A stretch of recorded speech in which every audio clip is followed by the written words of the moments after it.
This plenary session has a keynote address from Professor Rajesh. I'll read out his CV. M. Rajesh is presently heading the IGNOU Regional Center at Vatkara as he specialized in international studies for his master's degree.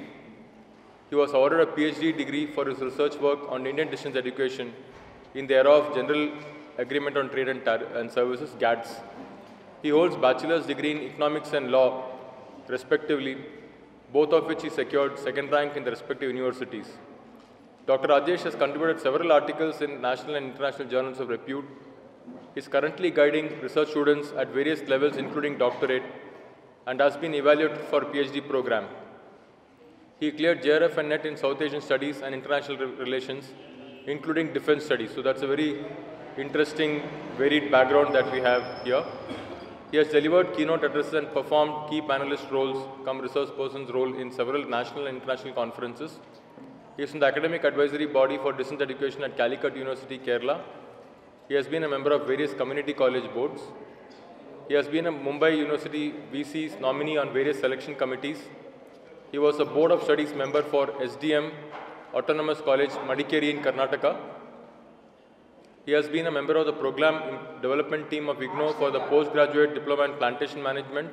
Wow, that's really extremely wide variety of areas of interest, from defense studies to plantation management. He is a course coordinator for MOOC, which is under development for the SWAYAM platform. What is the course on? It's on environment. Course on environment. So you can see environment, defense studies, plantation management, international relations, trade and services. So my head is spinning now, and I hope I have got you all sufficiently interested in listening to him. I'm sure he'll bring all his very wide perspective, such a broad variety of areas into his talk here. He's a reviewer for international journals in the field of distance education. Dr. M. Rajesh was a member of the Student Faculty Committee of the School of International Studies, JNU, New Delhi. Sir, can I request you, if you don't mind, if you're taking can you take the call outside? Yeah. His current areas of research interest are political economy, international relations, delivery of education through digital mode, and reaching out to the intellectually challenged. So in fact, his own address today is going to focus on that aspect of the inclusive education aspect, how children with different abilities and how the issue of empathy, which is usually when we talk about technology, we assume technology and empathy are mutually exclusive because technology is impersonal. But here I think we are going to have a very interesting talk, and I'm hoping more people will, the reason I'm talking so much is I'm hoping in the meantime more people will come in, because this talk is going to be very, very interesting, very different from what we have been hearing so far today and yesterday. So with that I hand it over to Dr. Rajesh. Thank you. Please stand there. Thank you, Chair, for your very kind words.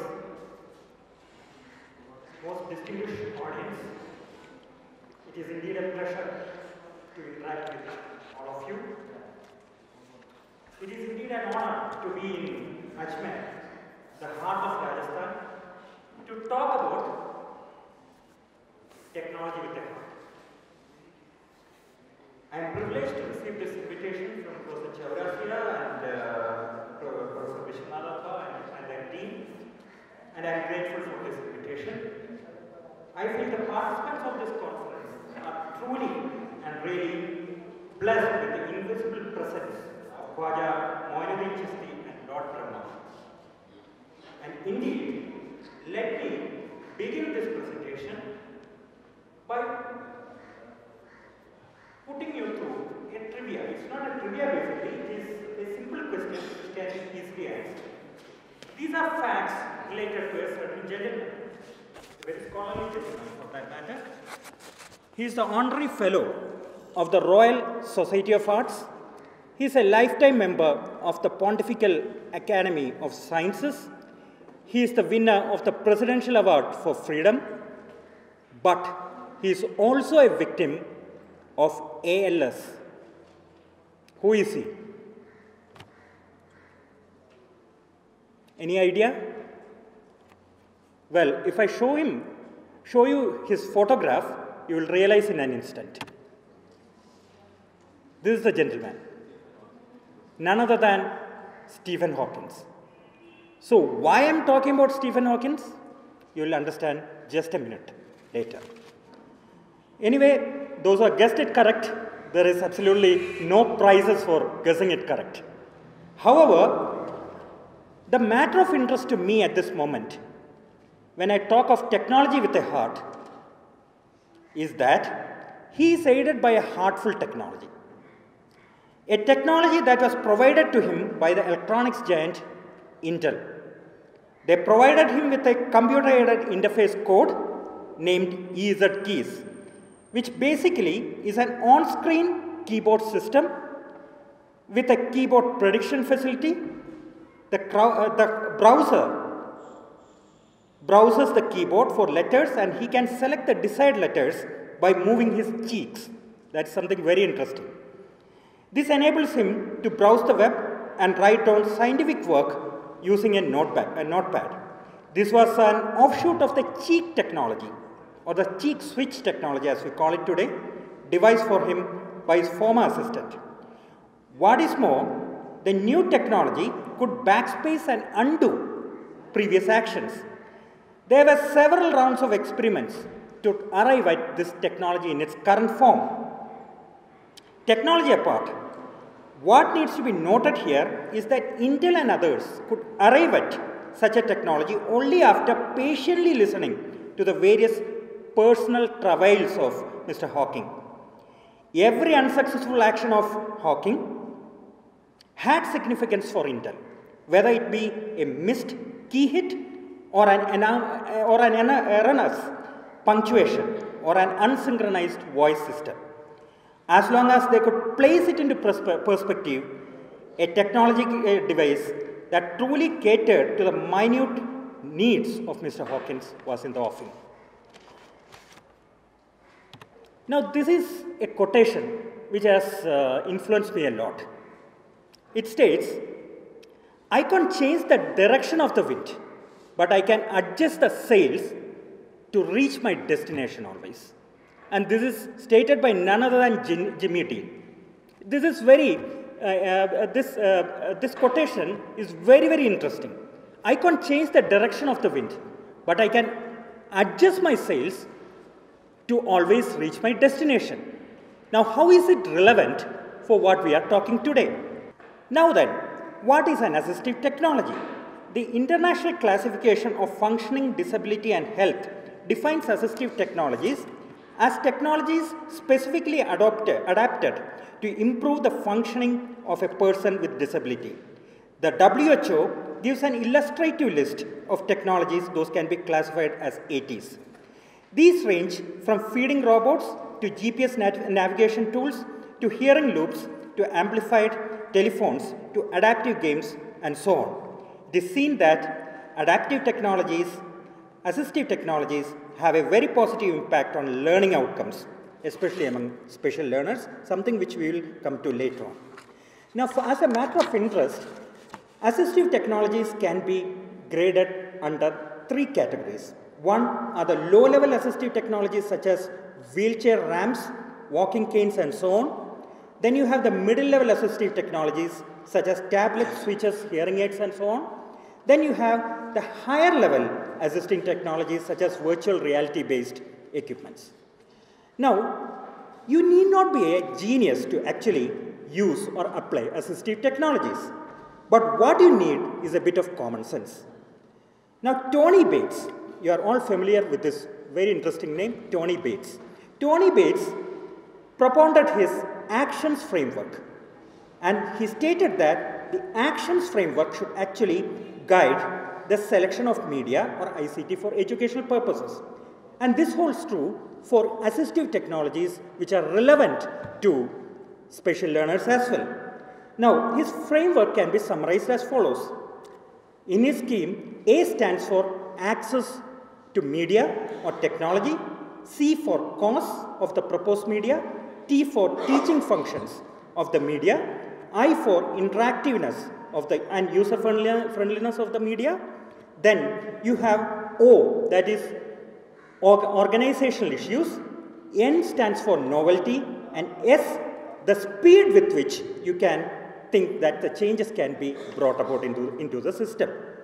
One tends to agree that the essential factors for the selection of ICT for special learners is similar, if not the same. An appropriate technology should be accessible to special learners. A superior technology which is least accessible will serve no purpose at all. Again, the cost is a major consideration. An exorbitantly costly media cannot have mass appeal. Most of the special learners hail from economically weaker sections of the Indian society. It is this added fact that 36% of the countries have not made any allocation for assistive technologies which makes this a very serious concern indeed. Does the proposed ICT cater to the educational needs of the special learner in question? This is something that we have to ponder about. We often witness a scenario where a fancy technology is forced upon a learner just for the sake of projection without any real benefit whatsoever. Technology in such cases can actually become a liability. This aspect is closely related to interactivity and user-friendliness of the suggested technology.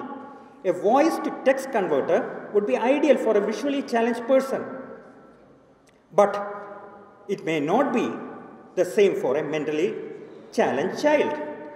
Moving on further, one of the key determinants of technology adoption is how to implement it in your organization. There is often inertia in many organizations that inhibit effective adoption of technologies. Policymakers may feel that moving on to a new technology, even if better, may involve adaptation issues, which they may prefer not to handle. It may involve the need to retrain manpower or to deploy new infrastructure, both of which are difficult for institutions placed in a time warp. Finally, the moot question is whether the purported technology can actually be adapted and easily changed. To answer this question, we may actually revisit the experience of Professor Hawking.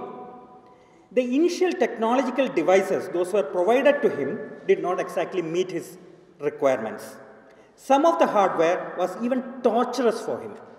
However, Intel and others were able to work through the motor coordination-based technologies initially provided to Professor Hawking and ultimately provide him with one that exactly met his demands. Such adaptability is the hallmark of ICT-based intervention for special learners.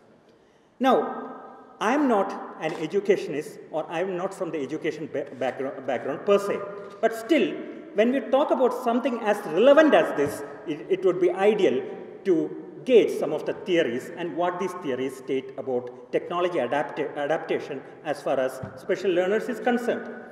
As practitioners of the art of education, you would agree with me when I state that all theories in vogue support the use of interactive technologies for special learners.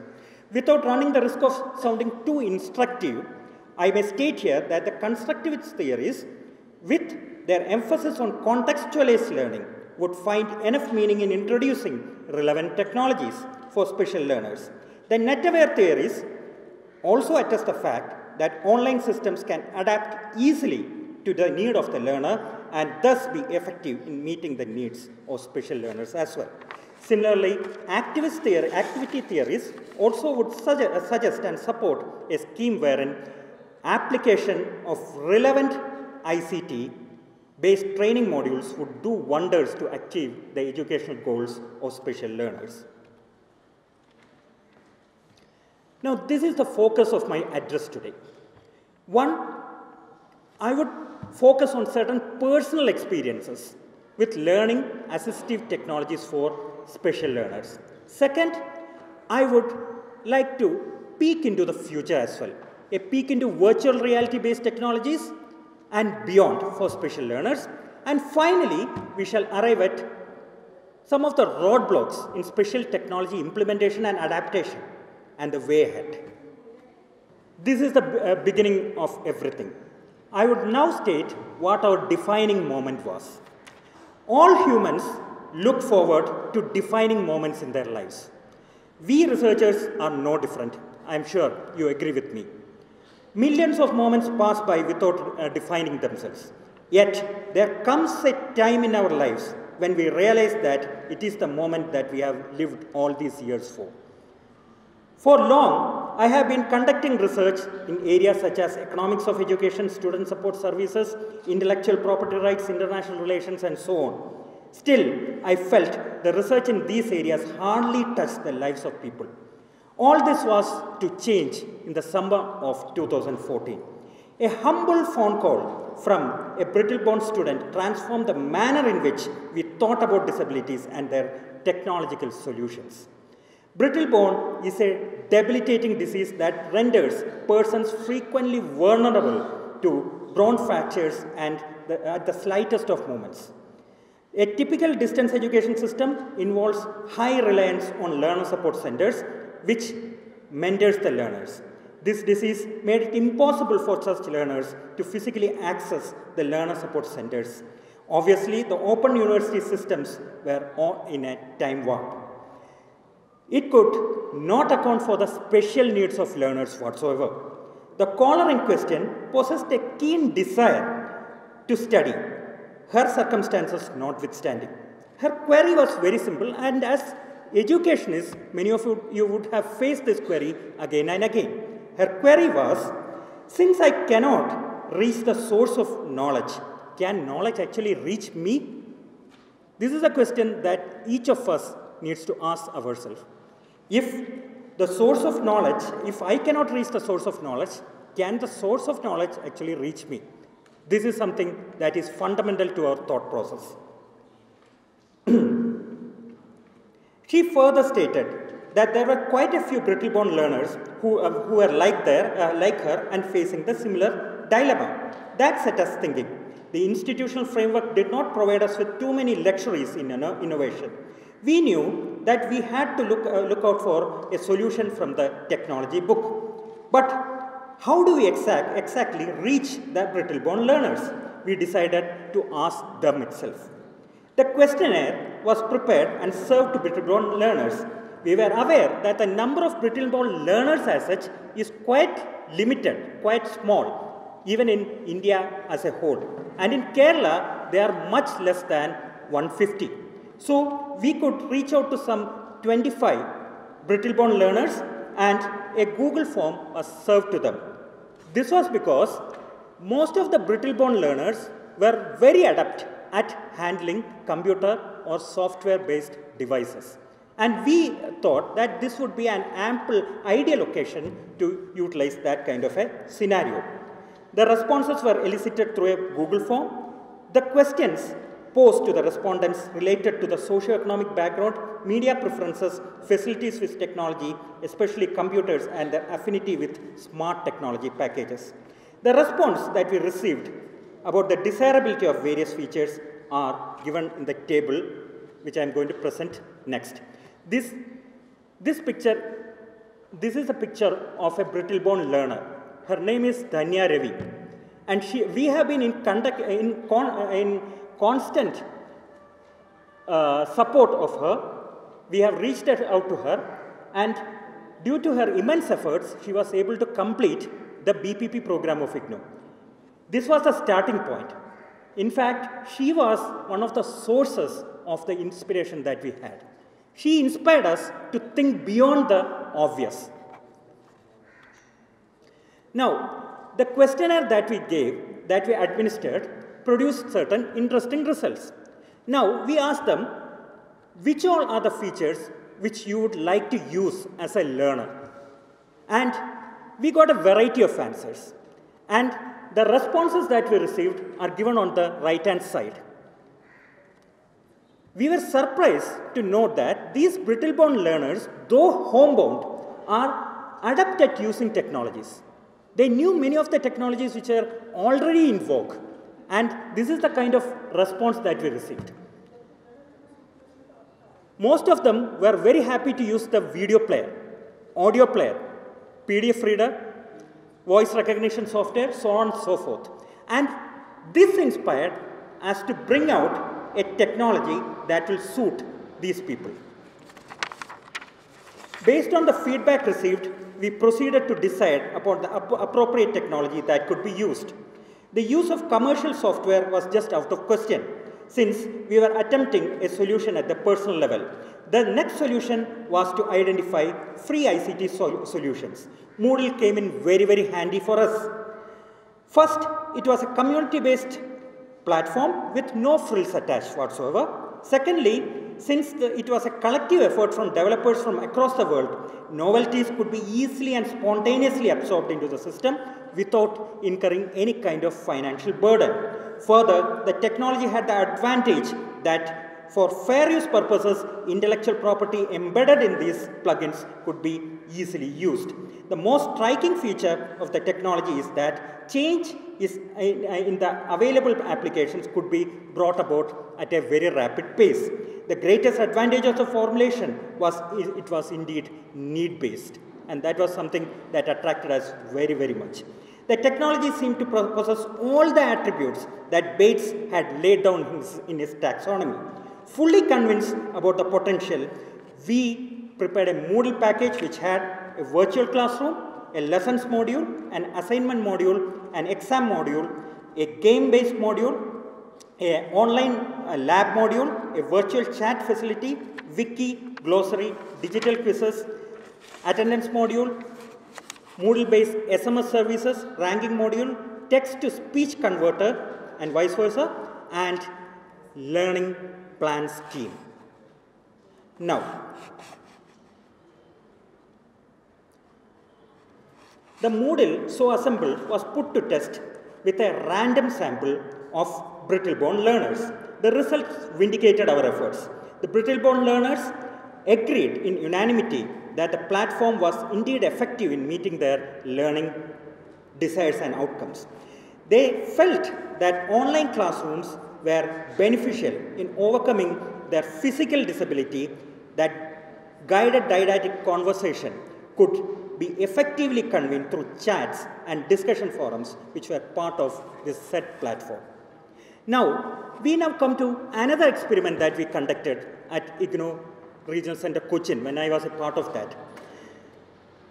The experiment mentioned above gave us a feel that technology creation for special learners is all about careful planning. It involves innate understanding of their pains, tribulations, and also their felt needs. One needs to put oneself in their shoes to understand their distress. For brittle-born learners, a wrong flick of their hand could mean a broken bone. So, access to such devices and learning environments has to be very carefully planned. However, they were all very well versed with the latest technologies, as I have stated before, including the smartphone. Another attempt was made at using the technology for the benefit of special learners, that is, this time it was the group of intellectually challenged learners, school children. This was to develop digital games based on special school syllabi. We used 3 games for that purpose. One was the Snakes and Ladders games, second, the Millionaire, and third, the Sudoku game, which were all there as plugins for Moodles. The results were startling. Special learners not only accepted the technology, but they were also active participants in the entire game process.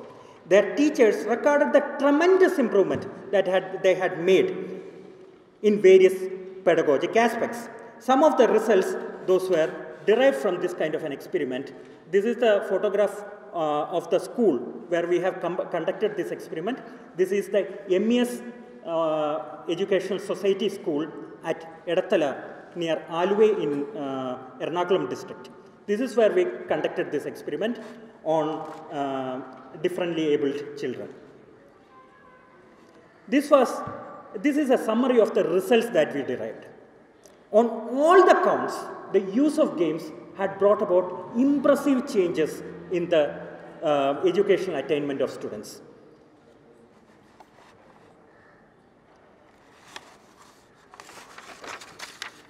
It is crystal clear from the data that is mentioned above that though the initiative was a small one, it did bring out the desired results. Nevertheless, it did exhibit the potential that digital games had in transforming the lives of intellectually challenged learners. The Hindu, a reputed national daily, in fact reported this experiment on the World Disability Day. And that was something which was very satisfying for us, because we felt that what we are doing at the ground level had at least brought about some kind of an impact on the learners, and it was being appreciated. Now we will go into the second part of my presentation, that is a peek into the future. What we can do in the future, and what are the technologies which are likely to come to our aid when we deal with special learners. Some of the latest technologies can indeed give a real-life feeling to the learner. Virtual reality is one such technology. Virtual reality opens up a huge vista for special learners. A step further ahead of virtual reality is augmented reality. Virtual reality in its essence is a computer-generated reality. Computers can, with the aid of 3D or 2D, create artificial reality which the learner takes for real. The sounds or visuals or both can only be appealing, can not only be appealing, but also be highly effective in the educational process. The term augmented reality, however, came in later and was developed and coined by Thomas Caudle of Boeing. Augmented reality superimposes imageries over a real-time environment. Thus, a news telecast can be an example for augmented reality, wherein the newsreader stands in front of the globe and with his virtual pointer reports on the climatic situations across the world. For special learners, virtual reality can often blur the difference between the virtual and the real world. Hence, augmented reality, I would suggest, is a better option. One of the virtual reality tools that can be put to great use for special learners is the Open Simulator, and I request all of you to just try it out. It is a virtual reality tool that can simulate a variety of real-life events. The advantage is that the teacher can create scenarios that appeal most to the special learners. Another tool is the Second Life, which you are all familiar with, which if used with precision can create the desired effects on the learners. The advantage of this mechanism is that the scenarios can be customized while at the same time gaining from the experiences of other learners. Learners with motor disability can gain a great deal from such targeted programs. Further, learning by doing is effectively achieved through such technologies. For instance, the A&M University, Texas, has created a chemistry lab using the virtual reality mode. Similarly, the Southeastern University, Florida, has also created virtual health adventures using this technology.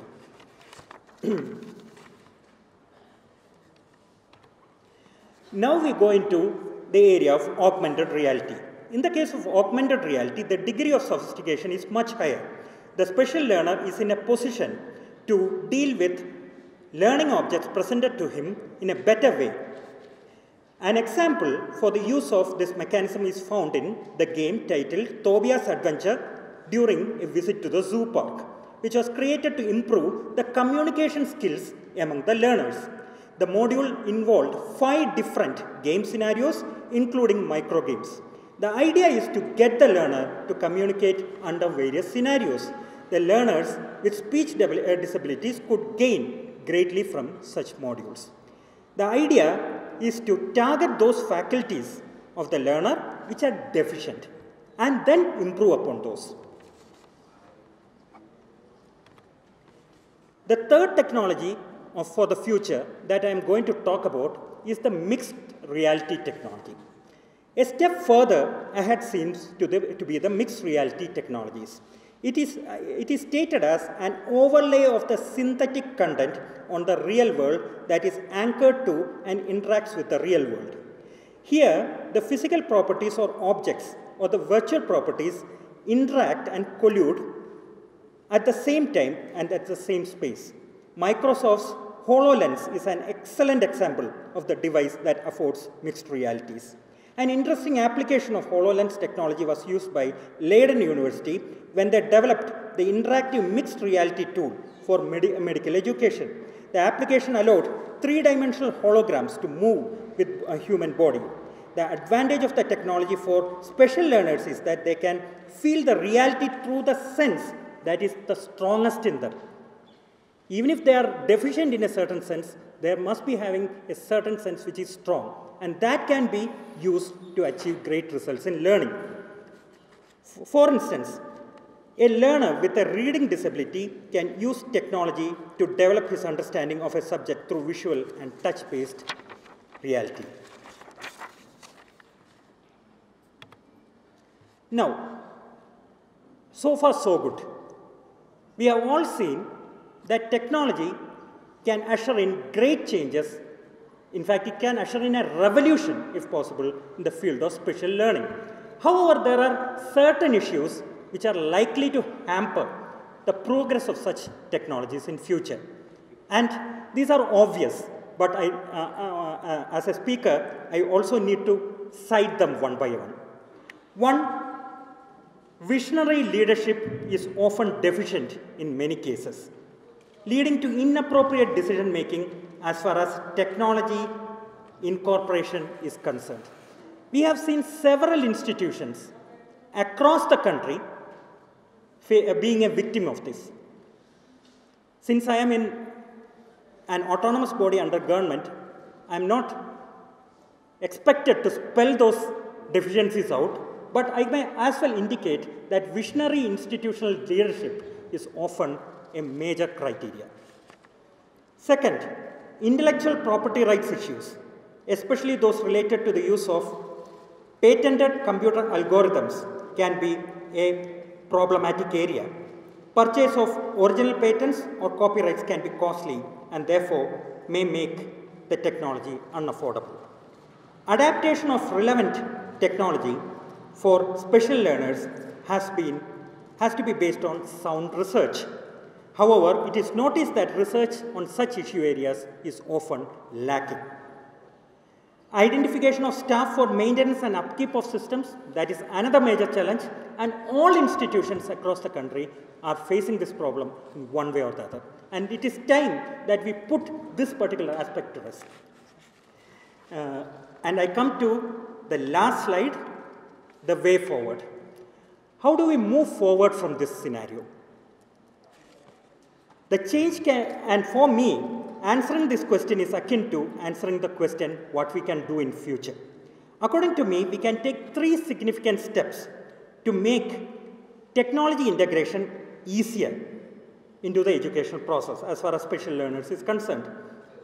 One, a change in the attitude of decision makers to see reason in customizing technologies according to the felt needs and not according to the perceived needs will certainly be a step forward in the right direction. A rational funding based on proper research on the needs of special learners is the need of the hour, as too much has been spent these days on fancy technologies.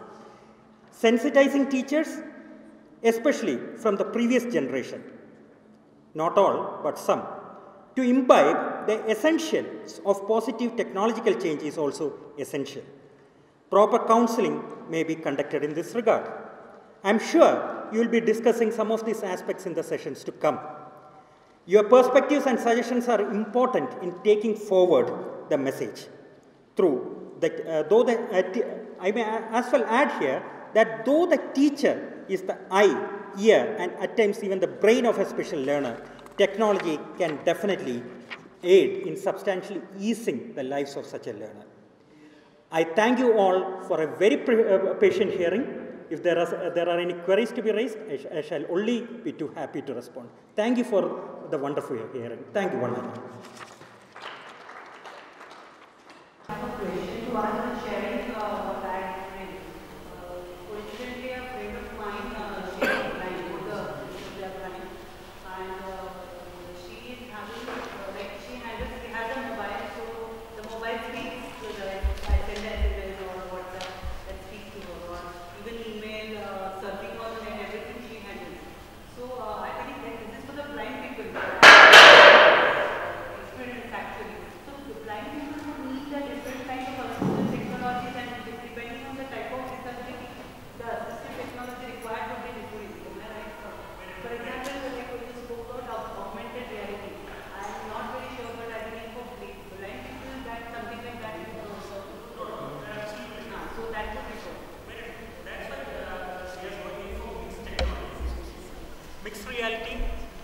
definitely has a solution for all. But it definitely has to work better because she's so independent in spite of things like last month she got no scholarship or she went to London.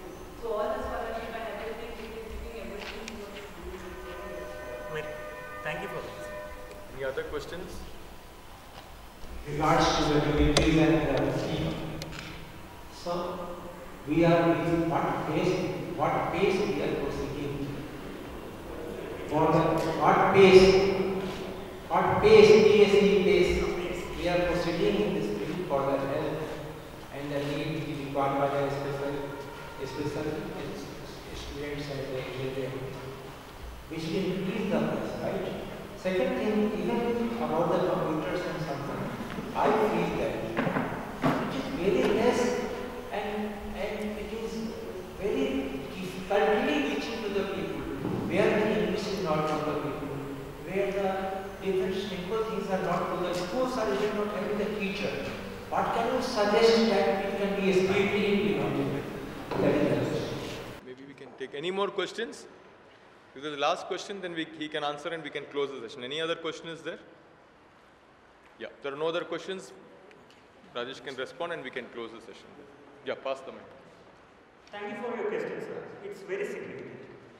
The pace at which we are going forward, as far as this incorporation of these assistive technologies is concerned, I'm sorry to say it's not too good.